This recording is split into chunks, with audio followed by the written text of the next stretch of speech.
जय मसीह की सबको। मैं प्रभु का धन्यवाद देती हूँ कि उसने फिर से मुझे यह मौका दिया कि मैं परमेश्वर के वचन को आपके साथ बांट सकूं। और ये महीने का जो हमारा शीर्षक है वो मिशंस और इवेंजलिज्म पे है। और आज प्रभु ने जो मेरे हृदय में डाला और मैंने अपने मैसेज का जो शीर्षक या टाइटल करा है कि ईश्वर का या परमेश्वर का प्रेममय हृदय। और जो हमारा अध्ययन के लिए हमारे लिए सामने होगा मत्ती उसका 9वां अध्याय 35 से लेकर 38 तक होगा। इसको हम बाद में देखेंगे। हम शुरुआत करेंगे, मैं एक सच्ची घटना आपको बताऊंगी। ये जर्मनी में घटी और वहाँ पे जैसे पास्टर्स तैयारी के लिए सेमिनरी में जाते हैं, वैसे ही ब्रदर्स की तैयारी मोनेस्ट्री में होती है। जो कैथलिक ब्रदर्स होते हैं वो लोग, उनकी तैयारी मोनेस्ट्री में होती है। तो बहुत से ब्रदर्स से नए ब्रदर्स पहुंचे हुए थे, शिक्षा उनको ट्रेन किया जाता अलग अलग चीज़ों के लिए वो अपना कार्य कर सके। तो वहाँ ये ब्रदर्स थे। तो एक उनमें से जो ब्रदर था वो बहुत ही उत्तेज और उनकी हर चीज़ में बारी लगती थी। उनको मौका मिलता था कभी प्रचार करने का, कभी सफाई का, कभी धोने का, जो भी उनको मिलता था। तो ये जो नया ब्रदर वहाँ पहुँचा था, जवान था, बहुत उत्तेजित था, पर उसको प्रचार करने से बहुत डर लगता था, बहुत डर लगता था। तो उसने सोचा अब मेरी बारी आने वाली है, अब मैं क्या करूँ। तो उसने कुछ तो इससे रास्ता निकालना है। तो उसने सोचा मैं अपने जो हेड मंक है, जो मेन प्रीस्ट है, उससे जाके बोलूँगा कि भाई मुझे इससे क्षमा कर, मेरे से ये नहीं होगा। तो उसने हिम्मत बांधी और उस मंक के पास गया, जो मेन प्रचारक था उसके पास गया। उसने कहा सर मुझे माफ़ कीजिए, मैं कुछ भी करने के लिए तैयार हूँ, कुछ भी। मैं बर्तन धो दूँगा, कपड़े धो दूँगा, चर्च में झाड़ू लगा दूँगा, मैं सारे बर्तनों को मांज दूँगा, सब चीज़ करने के लिए तैयार हूँ, पर मैं प्रचार नहीं कर सकता। मेरे से इसको मुझे इससे छुट्टी दे दीजिए। तो जो सीनियर था उसने उसके तरफ देखा, उसने अपने दिमाग में सोचा इसको तो प्रचार सीखना ही है। तो उसने सोचा अभी बोलता हूँ मैं इसको। उसने उसी समय उससे कहा बेटा कल तू प्रचार करेगा। ये तब रह गया। उसने बोला अब मैं कैसे करूँ। वो घर गया और बहुत परेशान हो गया, रात भर सो नहीं पाया, सोचा अब क्या करूँ। अगले सुबह वो पहुंचा, उसकी प्रचार की बारी थी। उसने अपने सारे संगियों को देखा अपने सामने, आंख मिलाई और उसने कहा भाइयों और बहनों, भाइयों बहनें नहीं थी, वहाँ मोनेस्ट्री है, भाइयों तुम जानते हो क्या मैं क्या बोलने वाला हूँ। तो उन्होंने सबने उसके तरफ देखा, सबने सर हिलाया, बोला हम तो नहीं जानते तू क्या बोलने वाला है। तो उसने भी कहा खैर तुम नहीं जानते कि तुमने क्या बोलना है और मैं भी नहीं जानता कि मुझे क्या बोलना है, इसलिए आइए हम सब खड़े हों, आशीष वचन ले और हम जाए। और वो सब वहाँ से चले गए। जो हेड प्रीस्ट था उसको बहुत गुस्सा आया। उसने बोला इसने ऐसे कैसे कर दिया। उसने उसको पकड़ा, तूने ऐसे कैसे कर दिया। उसने बोला अब तू फिर से, कल तेरे को एक और मौका देता, तू कल प्रचार करेगा। ये बेचारा परेशान हो गया। उसने सोचा अब मैं क्या करूँगा। अगले दिन वो पहुँचा हुआ, खड़ा हुआ, उसके पसीने छूट रहे हैं, हाथ पैर काँप रहे हैं, थर थर आ रहा है। और उसने फिर अपने संगियों को देखा और उसने कहा भाइयों आप जानते हैं मैं क्या बोलने वाला हूँ। तो सब जानते हैं, सब ने कहा हाँ। तो वो कहता ठीक है, तुम जानते हो ना क्या बोलने वाला, इसलिए मुझे कोई कहने की ज़रूरत नहीं है, आइए हम सब खड़े हो जाएं। और उसने आशीष वचन दिया और वो चले गए। अब तो जो सीनियर था उसको बहुत गुस्सा आया। उसने बोला ये क्या तेरी बार बार तू बेवकूफ़ी कर रहा है, तेरे को मौके पे मौके दे रहे हैं और तू प्रचार करने को तैयार नहीं है, कल तेरी फिर से बारी होगी। उसने बोला ठीक है कल मेरी बारी होगी। उसने फिर वो घबरा गया। उसने कहा अब मैं क्या कर सकता हूँ। सुबह फिर आई उसकी मौका, वो खड़ा हो गया पुलपिट पे और बोलना शुरू किया। उसने फिर देखा अपने संगियों की तरफ, डर के मारे उसके हाथ पैर फिर कांप रहे थे। उसने फिर देखा और कहा मेरे भाइयों तुम लोग जानते हो मैं क्या बोलने वाला हूँ। तो सब कंफ्यूज थे, सब किसी ने सर ऐसे हिलाया, किसी ने सर ऐसे हिलाया। तो उनके तरफ वो देखता है, खैर बहुत अच्छी बात है, कई लोग सर हिला रहे हैं, वो जानते हैं क्या मैं क्या कहने वाला हूँ, और कोई लोग कह रहे नहीं नहीं जानते। तो जो जानते हैं वो ना जानने वालों को बता दे कि मैं क्या बोलने वाला हूँ, आइए हम खड़े हों और आशीष वचन ले और जाए। और वो वहाँ से चले गए। ये छोटी सी घटना है, छोटी सी घटना है, पर आइए हम वचन में जाने से पहले प्रार्थना करें और परमेश्वर से मांगे कि वो हमसे आज क्या बातचीत करना चाहता है। आइए हम अपने सरों को झुकाएं। प्रभु हम धन्यवाद देते हैं समय के लिए, धन्यवाद देते हैं कि तू हमारा पिता है। प्रभु तू हमसे प्यार करता है और तू चाहता है जो तेरी दिल की धड़कन है हम उसको समझ सकें। और हम जब वचन में जाते हैं प्रभु तू हमें सिखा जो तू हमसे बातचीत करना चाहता है।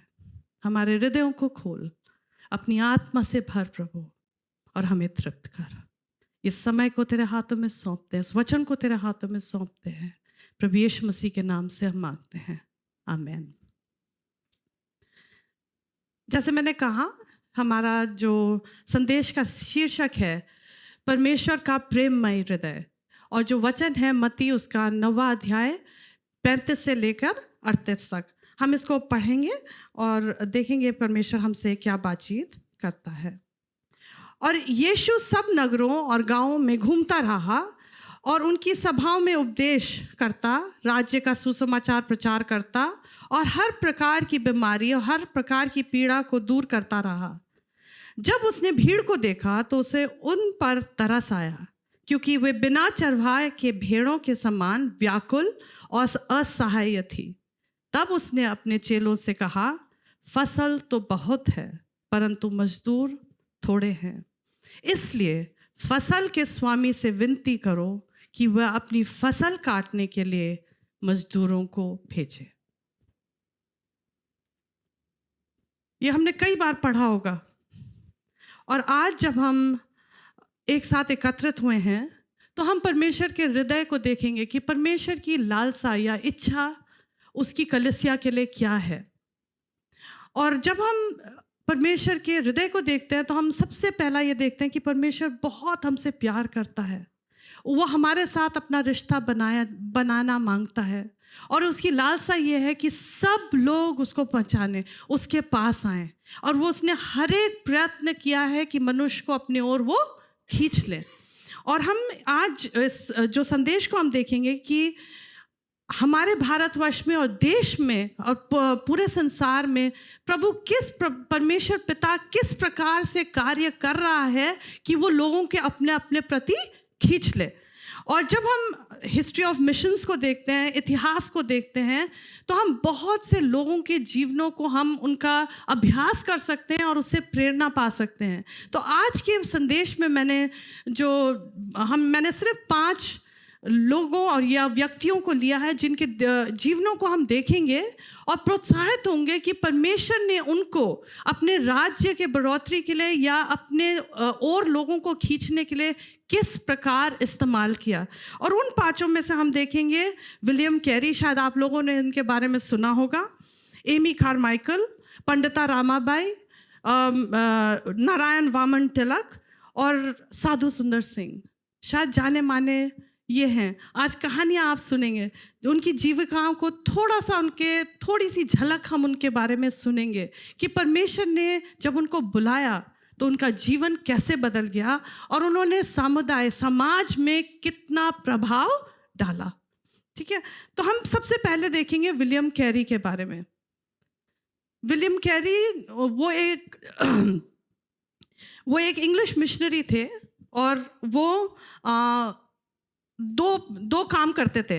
वो एक पादरी भी थे बैप्टिस्ट चर्च में और अपने जीवन को चलाने के लिए जूते बनाते थे, मुची थे, है ना। और प्रभु ने उनके हृदय में प्रभु ने डाला कि वो मिशनरी बने। तो जब उन्होंने अपने बड़ों से कहा कि मैं मिशनरी बनना चाहता हूँ, तो जो उनके अगुए थे उन्होंने मना कर दिया कि तुम नहीं जा सकते, तुम मिशनरी नहीं हो सकते।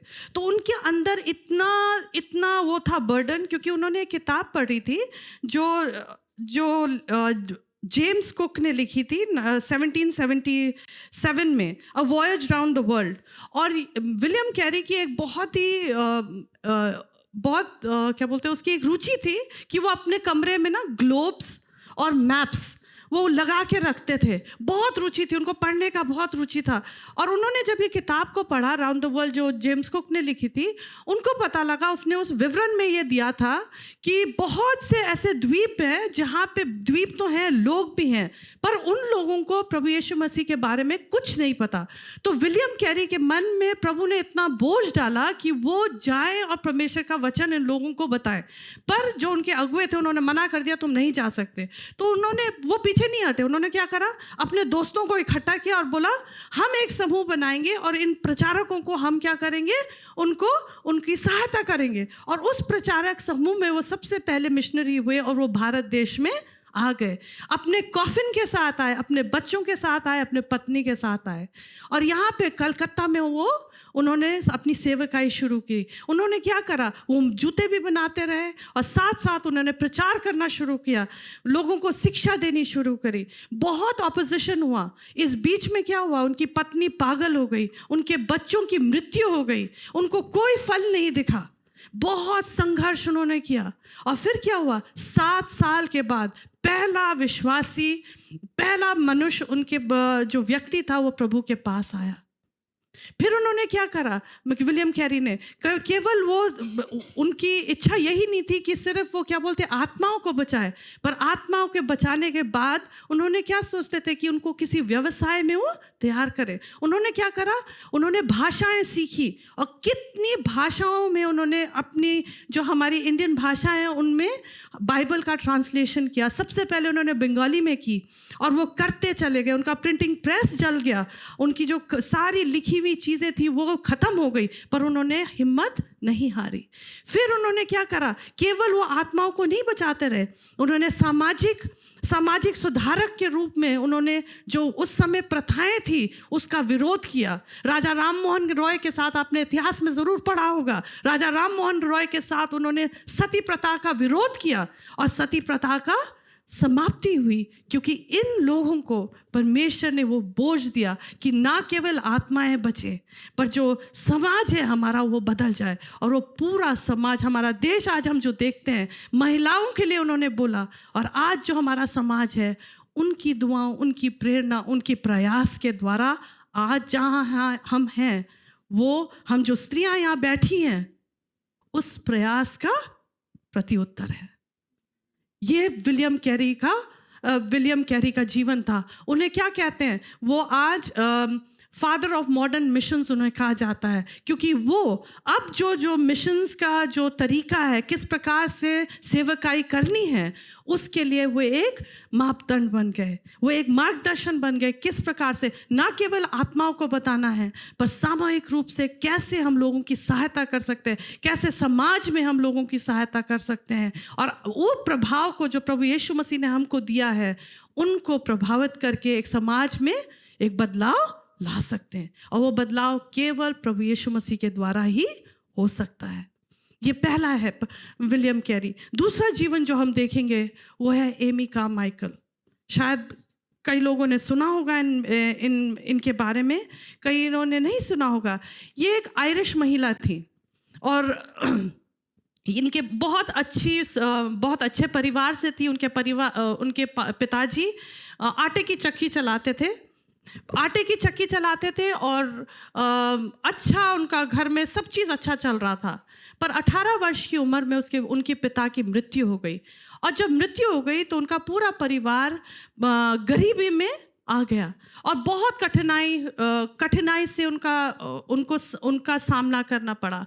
पर एमी कार्माइकल ने क्या करा, एमी कार्माइकल गरीबों की सहायता करती रही। पहले वो वहीं रही आयरलैंड में, उसके बाद वो इंग्लैंड की तरफ चली गई। जब वो इंग्लैंड में आई तो वहाँ भी वो झुग्गी झोपड़ियों में जाके गरीबों की सहायता करती थी, उनको परमेश्वर के प्यार बताती थी। और फिर उसने क्या करा, वहाँ जब वो इंग्लैंड पहुँची तो वो बीमार पड़ गई और वो अपने विल्सन्स के घर में, जिनके पास वो रहती थी, उनके दोस्त थे, वहाँ जब वो रहती थी उनके साथ रहने लगी, क्योंकि वो बीमार पड़ी तो उन्होंने उसकी देखभाल करी। उन घर में उसने एक फेमस प्रचारक जो थे हडसन टेलर, वो उस घर में आए और उनकी साक्षी उसने सुनी, जो मिशनरी चाइना के लिए थे। और जब उसने उनकी गवाही सुनी तो उसके मन में प्रेरणा आई कि मैं भी मिशनरी बनूंगी। उसको भी उसके चर्च वालों ने कहा नहीं, तू नहीं जा सकती। पर थोड़े सालों के बाद उन्होंने एमी कार्माइकल को भारत एक मिशनरी के रूप में भेज दिया।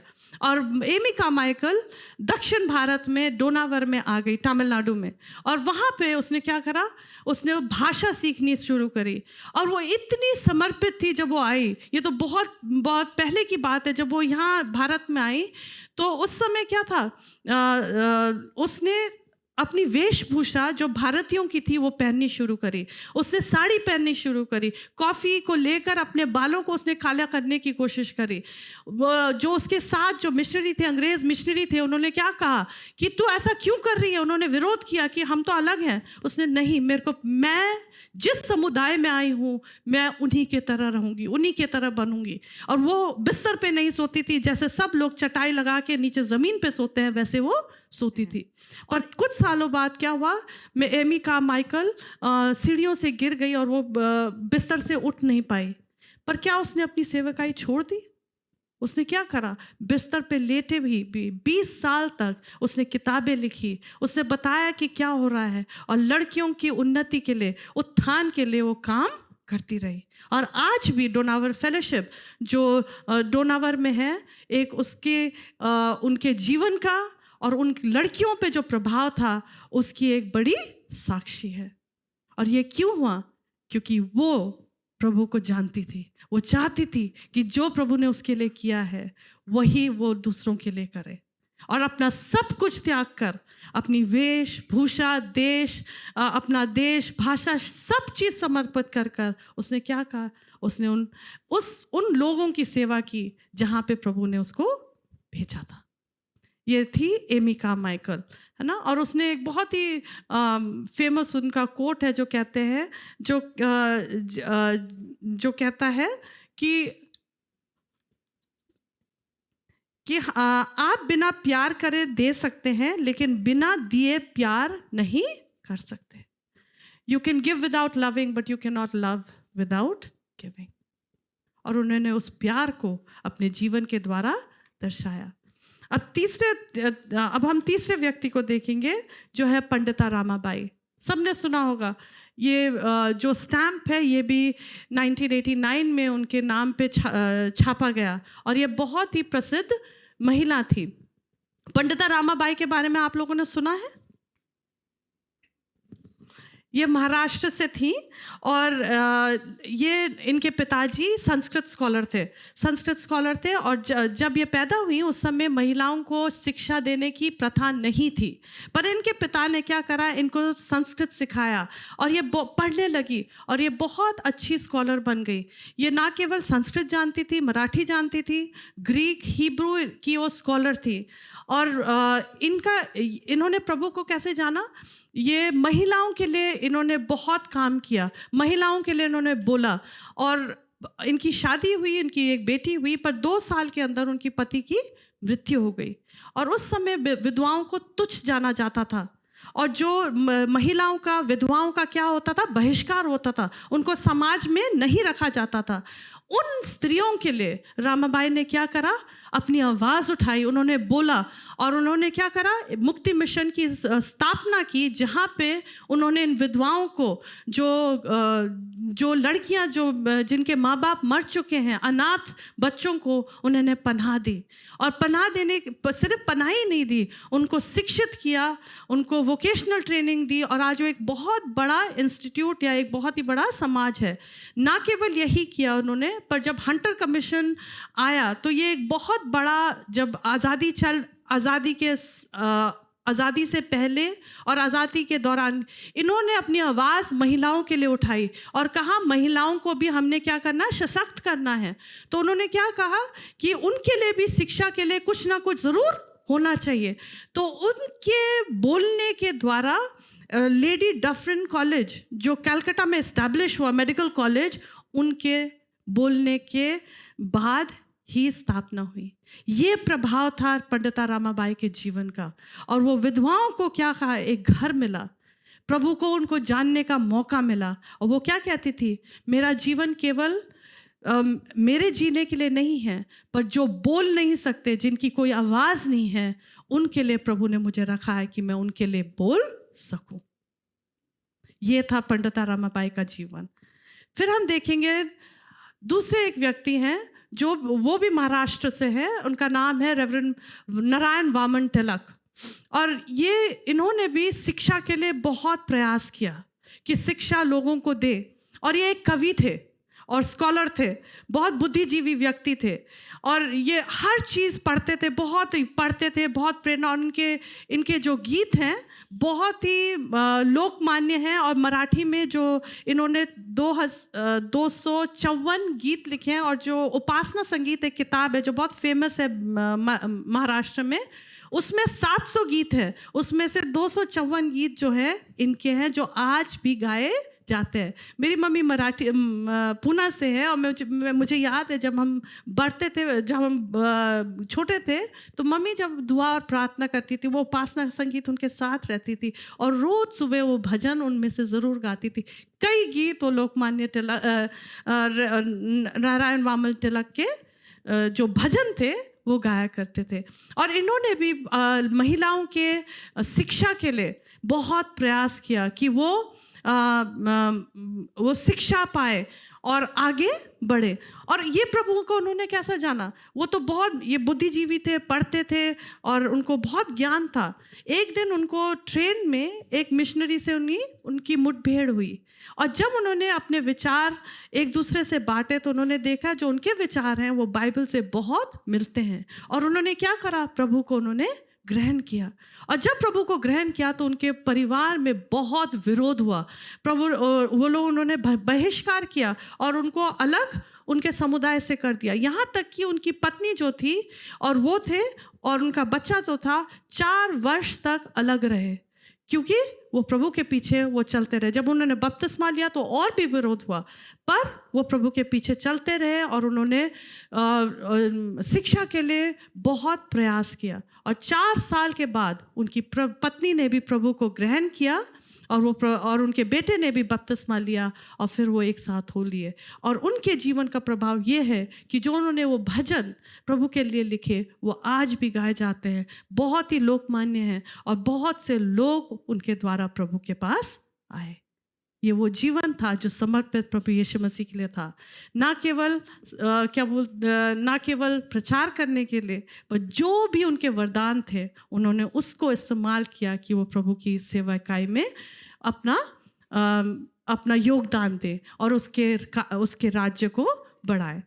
अगला व्यक्ति जो है, इनके बारे में सबने सुना होगा, ये अपना साडा पंजाब है ना, साधु सुंदर सिंह। इनको कहा जाता है, कोई जानता है इनको हिंदी में क्या कहते हैं? बहुत फेमस है ये, सुना आप लोगों ने साधु सुंदर सिंह? बहुत नज़दीक, हमारे बहुत नज़दीक है, लुधियाना के पास रामपुर गांव में इनका जन्म हुआ। और ये इनकी माँ बहुत ही डिवाउट, प्रभु से प्रेम करने वाली, या ईश्वर, वो तो प्रभु को नहीं जानती थी, बहुत ही भक्ति से भरी हुई महिला थी, जिन्होंने साधु सुंदर सिंह को प्रार्थना करना, परमेश्वर के बारे में बताना सिखाया। और उन्होंने क्या, इंग्लिश सीखने के लिए उनको इवनिंग इंग्लिश स्कूल में भेजा, और उनकी वो साधु सुंदर सिंह इंग्लिश सीखे। और उन्होंने क्या करा, पर 14 वर्ष की उम्र में साधु सुंदर सिंह की माता की मृत्यु हो गई। ये चीज़ उनको बहुत इससे चोट पहुंची, और साधु सुंदर सिंह विद्रोह में आ गए। और वो एक क्रिश्चियन स्कूल में पढ़ते थे, इवनिंग क्रिश्चियन स्कूल में। तो उन्होंने क्या कहा, वो मसीह का विरोध करने लगे, और उन्होंने स्कूल में ही बाइबल पन्ने पन्ने फाड़ के उन्होंने जलाई और बहुत विरोध किया। पर कुछ ही समय बाद उनकी प्रभु से मुठभेड़ हुई। वो बहुत ही दुविधा में थे, और उनका ये था कि मैं अपना जीवन अब ख़त्म कर दूंगा। 5 बजे एक ट्रेन आती थी उनके घर के नज़दीक से। उन्होंने सोचा उस सुबह जाकर मैं अपना जीवन ख़त्म कर दूंगा। 3 बजे वो उठे, उन्होंने नहाया धोया, और वो अपने मन में बात कर रहे थे कि अगर परमेश्वर तू सच्चा परमेश्वर है, तू मुझे दर्शन दे, नहीं तो मैं आज अपने जीवन को ख़त्म कर दूंगा। और क्या हुआ, जब वो करने के लिए थे, सुबह 4 बजे उनके कमरे में एक रोशनी आई, और उन्होंने प्रभु यीशु मसीह को देखा कि तू मुझे क्यों सताता है, और उन्होंने अपना जीवन प्रभु यीशु मसीह को दे दिया। और उन्होंने क्या किया, उन्होंने वो ये भगवा वस्त्र उन्होंने पहन लिया, अपना सब चीज़ त्याग दिया। उन्होंने कहा मुझे ना घर चाहिए, ना मुझे कपड़े चाहिए, ना मुझे ना भाई बहन चाहिए, मुझे वही मार्ग चाहिए जिसमें मेरा प्रभु चला था, कि मैं उस मार्ग पे चलूं, कि मैं लोगों को उसके प्यार के बारे में बताऊं, कि जहां मैं रहूं लोगों के प्यार, उस प्रभु यीशु मसीह के प्रेम के बारे में मैं उन लोगों को बताऊं। और उन्होंने बहुत से, और साधु सुंदर सिंह जी बहुत से देशों में गए और उन्होंने प्रचार किया। उन्होंने बहुत यातनाएं सही, उनके अपने परिवार ने उनका तिरस्कार कर दिया, उनके अपने भाई ने उनको जहर दे के मारने की कोशिश करी, पर वो पीछे नहीं हटे, वो प्रभु के पीछे चलते गए और जगह जगह जाके उन्होंने प्रभु का प्रचार किया। तिब्बत में जब वो गए, क्या हुआ, उनको एक सूखे कुएं में डाल दिया गया, जहाँ पे लाशें रखी जाती थी, जहाँ लाशें सड़ती थी, उनको वहाँ डाल दिया गया। 3 दिन तक वो उस कुएं में बंद रहे। पर चमत्कार ये हुआ कि एक हाथ आके वो कुएं को खोल कर उसको निकाला गया, और जो वो लामा थे वो डर गए कि ये कौन व्यक्ति है जिस कुएं की चाबी सिर्फ मेरे पास थी, ये उस कुएं से कैसे निकल आया। उस परमेश्वर के पीछे वो चलते चले गए, और कहते हैं जहां कहीं वो प्रचार करते थे लोग ऐसे इकट्ठे होते थे और वो परमेश्वर के पास आते थे।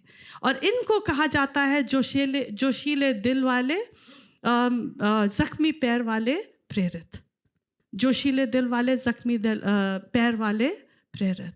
और वो चलते चलते चलते गए, और उनकी इच्छा थी कि उन पहाड़ों पे जाए, कि वो वहाँ पे प्रभु का वचन बताएं। और वो हिमालय के तरफ लास्ट उनको देखा गया 1929 में, 1929 में उनको लास्ट दिखाया गया। उसके बाद उनका कुछ पता नहीं लगा।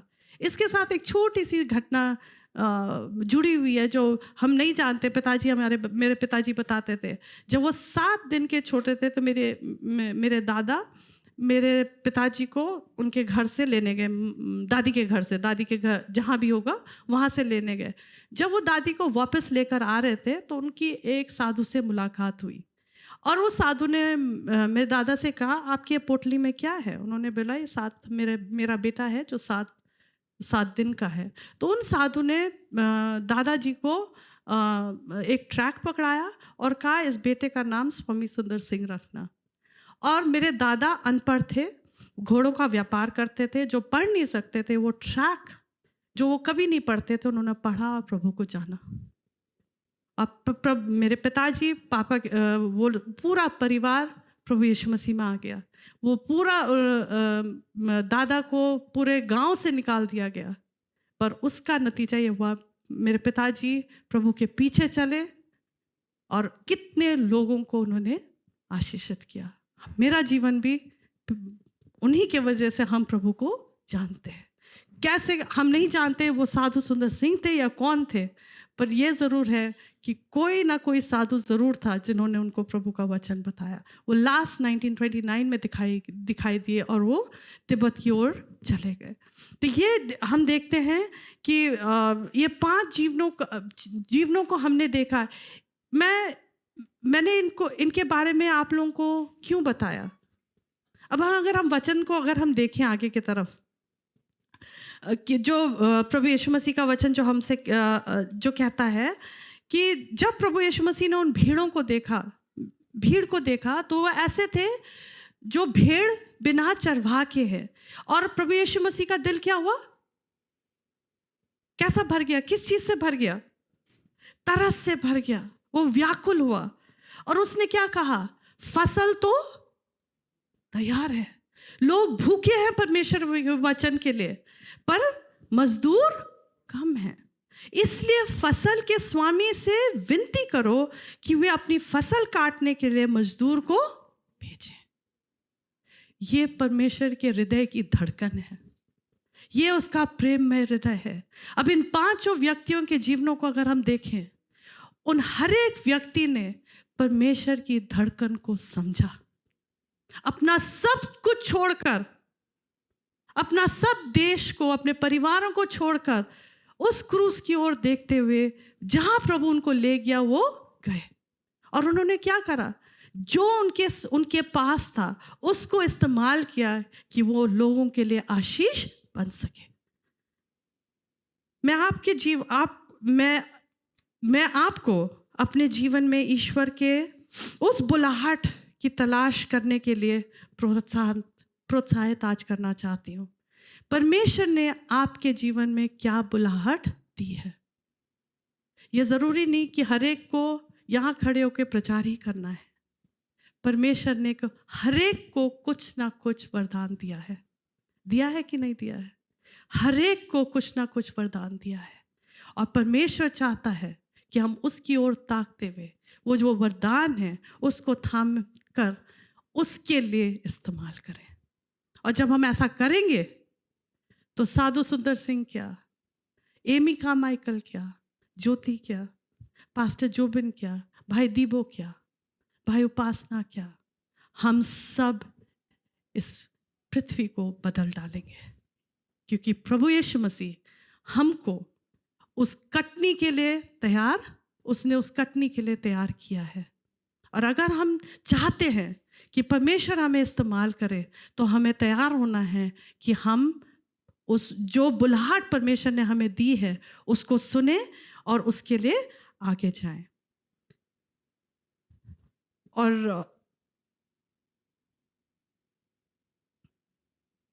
मेरी ये प्रार्थना है कि परमेश्वर उस बुलाहट को आपको दिखाए।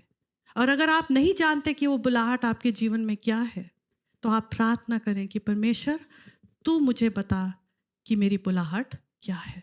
और जब परमेश्वर हमसे बातचीत करता है तो हम हाँ कहने के लिए तैयार रहें। वो हाँ कहना बहुत मुश्किल हो जाता है। रिक वॉरेन जो पास्टर है बहुत अच्छी तरह से कह सकते हैं कि जब परमेश्वर हमें बुलाता है तो शायद हमारा प्रत्युत्तर इस प्रकार से हो सकता है, जैसे मूसा ने जब परमेश्वर ने उसको बुलाया उसने कहा क्या तू मुझे बोल रहा है जाने के लिए। या तो योना जब परमेश्वर ने उसको बोला निन्वे जा तो उसने क्या प्रत्युत्तर दिया, नहीं प्रभु मैं नहीं, किसी और को भेज तू। या तो यर्मिया के तरह मुझे क्यों। या तो हम यशाया के तरह कह सकते हैं हे प्रभु मुझे तू भेज, मैं तैयार हूं। क्या आप तैयार हैं उस बुलाहट को सुनने के लिए? अगर हैं तो आइए हम खड़े हो जाएं और परमेश्वर से मांगे कि प्रभु जो तूने बुलाहट या जो भी वरदान तूने हमें दिए हैं उसको हम तेरी महिमा के लिए इस्तेमाल करें कि बहुत से लोग तेरे पास आ सकें। और जो लोग नहीं जानते हैं उनको हम परमेश्वर के बारे में बताएं।